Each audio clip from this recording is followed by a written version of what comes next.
નમસ્કાર મિત્રો સ્વાગત છે તમારું અમારી યુટ્યુબ ચેનલમાં। સૌથી મોટા સમાચાર સામે આવી રહ્યા છે સુરેન્દ્રનગરથી। સુરેન્દ્રનગર શહેરમાં મોબાઈલનો દુરુપયોગ કરતા માતા પિતાએ તરુણીને ઠપકો આપતા ઘર છોડીને જતી રહી છે। અભ્યામે તરુણીનું કાઉન્સેલિંગ કરતા માતા પિતા સાથે સમાધાન કરાવીને પરિવારનું પુનર્મિલન કરાવ્યું હતું। નડિયાદથી સૌથી મોટા સમાચાર।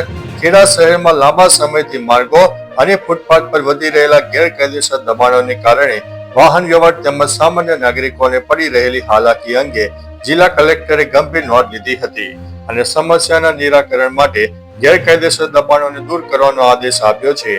ગુરુવારે તંત્ર દ્વારા શહેરના મુખ્ય બજારોમાં દબાણકર્તાઓને મૌખિક રીતે દબાણો દૂર કરી લેવા તાકીદ કરી હતી અને શુક્રવારે તંત્ર દ્વારા કાર્યવાહી કરશે તે અંગેથી માહિતગાર કર્યા હતા।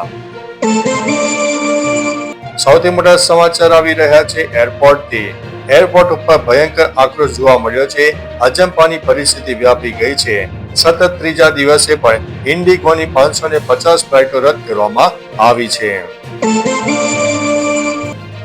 મારે લેફ્ટ ટર્ન લેવો હતો અને હોર્ન માર્યો।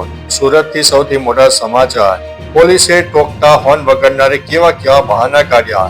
સુરતમાં પહેલીવાર બિનજરૂરી હોર્ન વગાડનાર સામે ડ્રાઈવ શરૂ કરવામાં આવી છે। 9000 આંગણવાડી અને તેડાગર બહેનોને નિમણૂક પત્રો એનાયત કરવામાં આવ્યા છે।